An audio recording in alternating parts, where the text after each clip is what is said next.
ውድ ቻናላችን ቤተሰቦች እንኳን ወደ ቻናላችን በደህና መጣችሁ። አሁንም ሊቨርፑልን በተመለከቱ ዘገባዎች ተመልሼ መጥቻለሁ። በዚህ ሰዓት የምንመለከታቸው ሊቨርፑሎች አሁንም ድረስ አዳም ወርተን ላይ ከፍተኛ ፍላጎት አላቸው እየተባለ ይገኛል። እንደዚሁም ሪያል ማድሪዶች አሌክሲስ ማካሊስተርን ለማስፈረም ግንኙነት አድርገው እንደነበረም እየተዘገበ ይገኛል። ኮነር ብራድሊንም እንደዚሁም ዳርዊን ኑኔዝንም የተመለከቱም ዘገባዎች ይኖሩናል። እስከ መጨረሻው ደቂቃ ድረስ አብራችሁን ቆይታችሁ እንድትከታተሉት በአክብሮት እጋብዛለሁ። ሰብስክራይብ፣ ላይክ፣ ሼር እያደረጋችሁም የቻናሉ ቤተሰብ እንድትሆኑም በአክብሮት እጠይቃለሁ። አሁን በቀጥታ ወደ ያስኩላችሁ ጉዳይ የማመራ ይሆናል። አብራችሁን ቆዩ። በመጀመሪያ የምንመለከተው ኮነር ብራድሊን የተመለከተውን ዘገባ ይሆናል። ኮነር ብራድሊ ሊቨርፑል ከአርሰናል ጋር በኤሚሬትስ በነበራቸው የእንግሊዝ ፕሪሚየር ሊግ መርሃ ግብር በጉዳት ምክንያት ተቀይሮ ከሜዳ መውጣቱ አይዘነጋም። ከዛ በኋላም በተደረገለት ምርመራ ኮነር ብራድሊ በዚህ ሲዝን ወደ ሜዳ እንደማይመለስ ተረጋግጧል። አሁን ላይ ግን ቤን በአንፊልድ ዴክስ ላይ እንደተናገረው ከሆነ ምናልባትም ጉዳቱ ከዛ የከፋም ሊሆን ይችላል እያለን ይገኛል። ቤን ዳይነሪ የተባለ ሰውዬ እንግዲህ አንፊልድ ዴክስ ላይ እንደተናገረው ከሆነ ኮነር ብራድሊ በቅድመ ውድድር ዝግጅት ጨዋታዎች ላይ ከሊቨርፑል ጋር የሚሆን ከሆነ ሊቨርፑሎች እድለኞች እንደሆኑ መቁጠር መቻል አለባቸው። በጣም ትልቅ ዜና ነው የሚሆንላቸው። ነገር ግን ደግሞ ከዛም የከፋም ጉዳትም ሊሆንበትም ይችላል ብዬ አስባለሁና በዛ ምክንያትም እስከ 2027 እስከ ቀጣይ ዓመት ድረስ ወደ ሜዳ ላይ መለስ የሚችልበት እድል አለ የሚል አስተያየትን ሰጥቷል። አያይዞም እንደተናገረው ከሆነ ጉዳቱ የደረሰበት አጥንቱ ላይ ነውና ይህ አጥንት እንግዲህ ማገገም መቻል አለበት። ከዛ በኋላ ደግሞ ጥንካሬውን ማግኘት መቻል አለበት። በዛ ምክንያትም ረዥም ጊዜ ይፈጅበታል።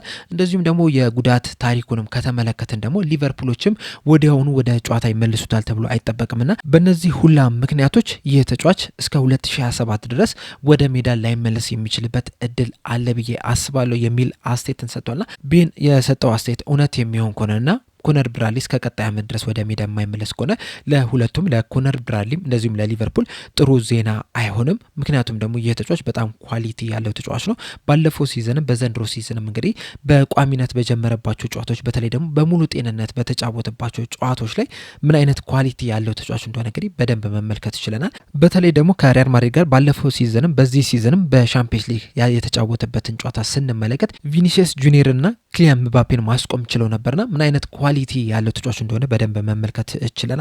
እንደዚሁም ደግሞ ከመከላከልም በተጨማሪም ወደፊትም እየሄደ ቡድኑን በማጥቃት ደረጃም ሲያገዝም ከዚህ በፊትም በተደጋጋሚ መመልከት ይችላል ነበረ። ነገር ግን ደግሞ በተደጋጋሚም ጉዳት የሚያጋጥመው ተጫዋች ነው። ምናልባት በተከታታይ 5 ጨዋታዎችን ሊጀምር ይችላል። ከዛ በላይ ግን በጉዳት ምክንያት ጨዋታዎችን ሲጀምር አልተመለከትነው።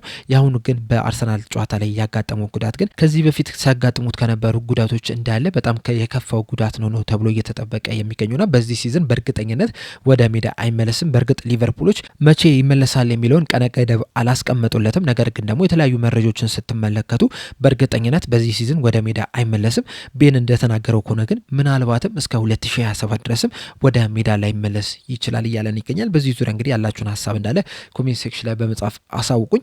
በቀጣይ የምንመለከተው ደግሞ ዳርዊን ኑኔዝን የተመለከተውን ዘገባ ይሆናል። ዳርዊን ኑኔዝ ወደ ሊቨርፑል ሲመጣ እንግዲህ በጣም ትልቅ ተስፋ ተጥሎበት ነበረ። በውድ ዋጋም ነበረ ወደ ሊቨርፑል መምጣት የቻለው። በተለይ ደግሞ በሻምፒየንስ ሊጉ ከቤኔፊካ ጋር ባደረጉበት ጨዋታና በጣም ምርጥ ሆኖ ባመሸበት ጨዋታ ላይ ሊቨርፑሎች በደንብ ተመልክተውት በዛ ሰዓት እንግዲህ እስከነ አዶንሱ ተጨምሮ 86-85 ሚሊዮን ፓውንድ አውጥተውበት ነበረ ወደ ሊቨርፑል ማምጣት የቻሉት። ነገር ግን ደግሞ የተጠበቀበትን ያህል እንቅስቃሴ ማድረግ ያልቻለ ተጫዋች ነው። በእርግጥ አንዳንድ ጨዋታዎች ላይ ምርጥ የሚባል እንቅስቃሴን ሲያደርግ መመልከት ይችለናል። በተለይ ደግሞ በእርግጠኝነት ሁላችንም የምናስታውሰው ከኒውካስል ዩናይትድ ጋር በተደረገበት ጨዋታ ላይ ተቀይሮ ገብቶ 2 ጎሎችን አስቆጥሮ ሊቨርፑሎች አሸንፈው እንዲወጡ ያደረገበት ጨዋታ በጣም ተጠቃሽ የሚባል ነው። ከዛም ውጭ ግን አንዳንድ ጨዋታዎች ላይ ምርጥ የሚባል እንቅስቃሴን ሲያደርግ ተመልክተናል። በዛው ልክም ደግሞ በጣም ብዙ እድሎችም ሲያባከን መመልከት ይችለናልና እንደ አጠቃላይ በሊቨርፑል የነበረውን ቆይታ ስንመለከተው ያን ያህል አጥጋቢ የሚባልን ጊዜን አሳልፏል ለማለት ትንሽ ያስቸግራል።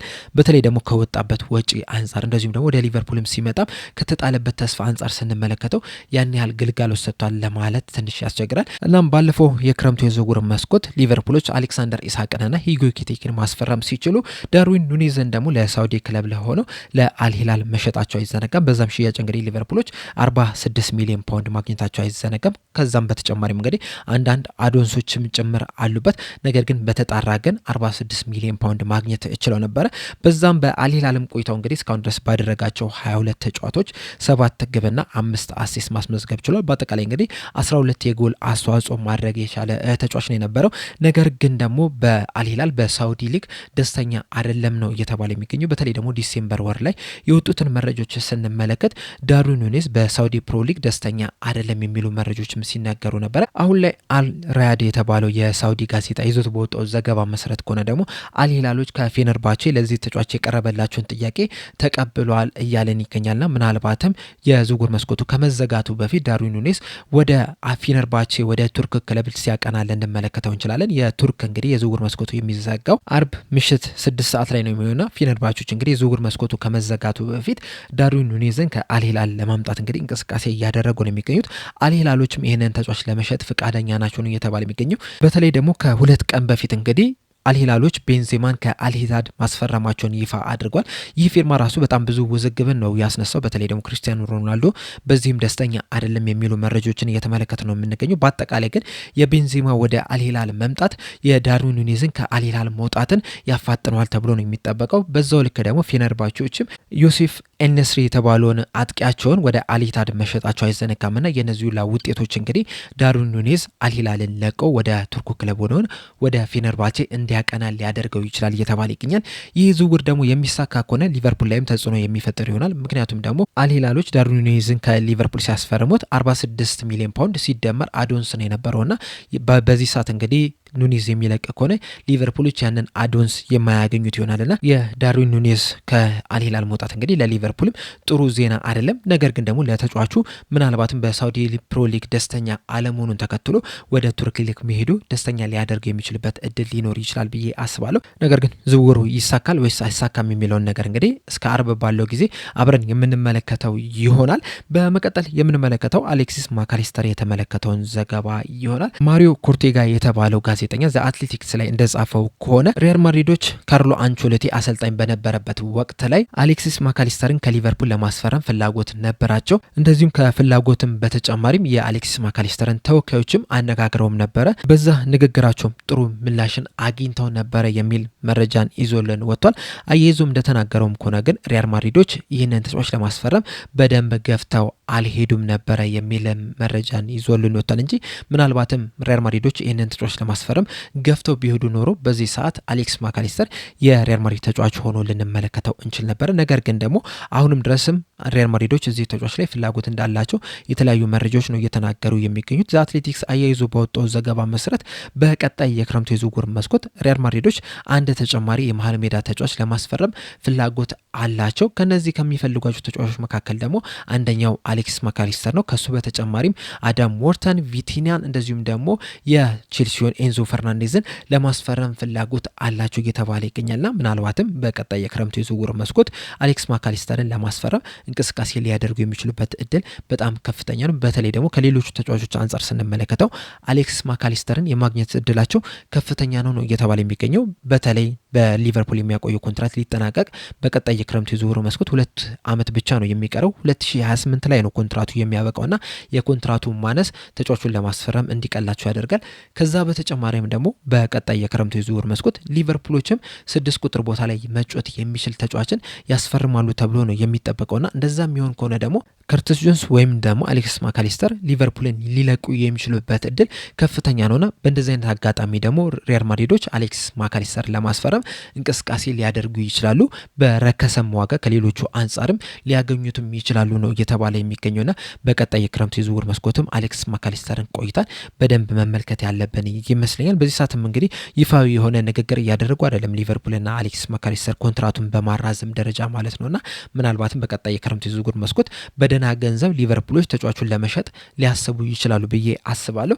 ከዛ በተጨማሪም ከዚህ በፊት አሌክስ ማካሊስተር በሰጠው ቃለ መጠይቅ ላይም ይህንን ጥያቄ ተጠይቆ ነበረ። ወደ ስፔን ሄደ መጮት ትፈልጋለህ ወይ፣ በላሊጋ መጮት ትፈልጋለህ ወይ የሚል ጥያቄን ተጠይቆ ነበርና በሰጠው ምላሽ በእርግጠኝነት ወደ ስፔን ሄጂ መጮት እፈልጋለሁ፣ ነገር ግን ደግሞ አሁን የሊቨርፑል ተጫዋች ነኝ፣ በዚህም በጣም ደስተኛ ነኝ።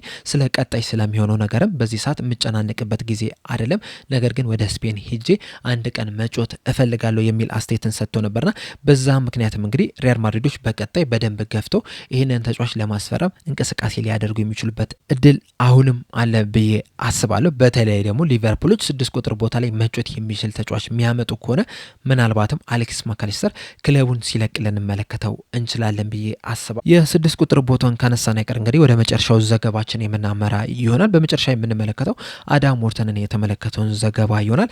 ዘ ዴይሊ ሚረር ይዞት በወጣው ዘገባ መሰረት ሊቨርፑሎች አሁንም ድረስ አዳም ዎርተን ላይ በጣም ከፍተኛ ፍላጎት አላቸው እያለን ይገኛል። አያይዞም በወጣው ዘገባ መሰረት በዚህ የጃንዋሪ ዝውውር መስኮት ሊቨርፑሎች ጀሬሚ ጃኬን ከሬንስ ማስፈረማቸው አይዘነጋም።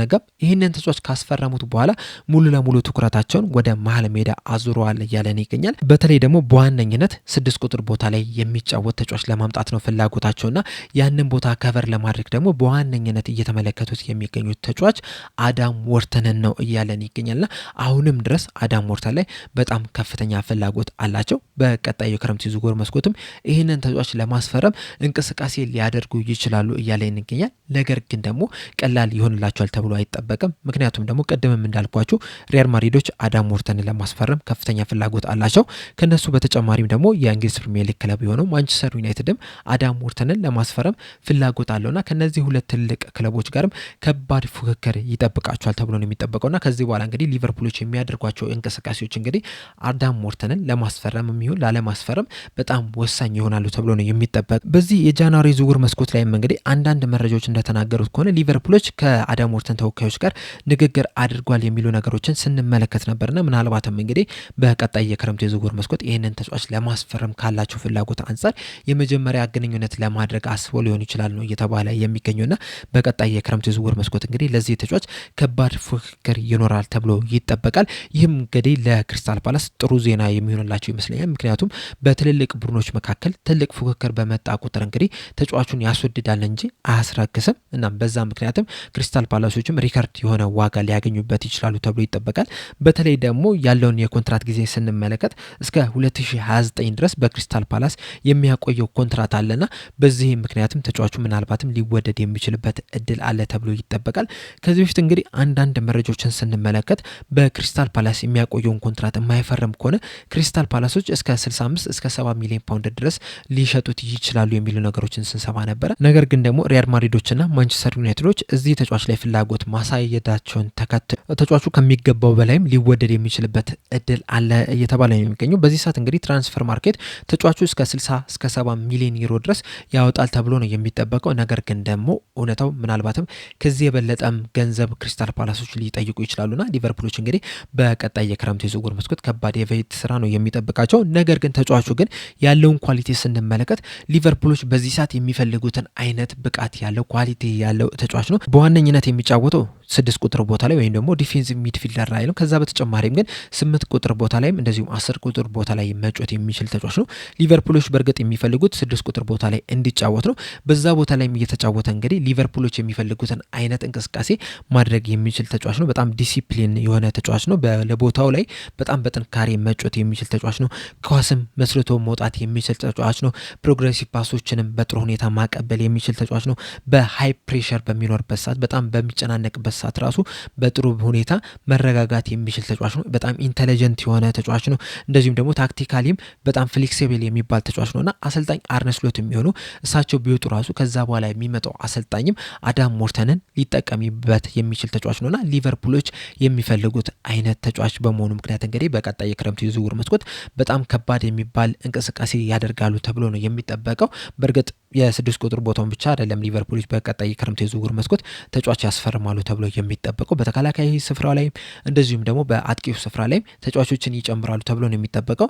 ነገር ግን የትኛውን ቦታ ያስቀድማሉ የሚለውን ነገር እንግዲህ በቀጣይ በክረምት የዝውውር መስኮት አብረን የምንመለከት ይሆናል። ምንም ቢሆንም ግን አዳም ዎርተንን ለማስፈረም ግን እንቅስቃሴ ያደርጋሉ ተብሎ ነው የሚጠበቀው።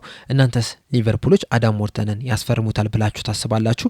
እንደዚሁስ በአሌክስ ማካሊስተር ዙሪያስ ያላችሁ ሀሳብ ምንድነው? ሀሳባችሁ እንዳለ ኮሜንት ሴክሽን ላይ በመጻፍ አሳውቁኝ። ለአሁን እኔ እዚህ ላይ አበቃው። በቀጣይ በሌላ እስከምንገናኝ ድረስ ሰብስክራይብ፣ ላይክ፣ ሼር ማድረግ እንዳትረሱ። ቸር ያቆየን።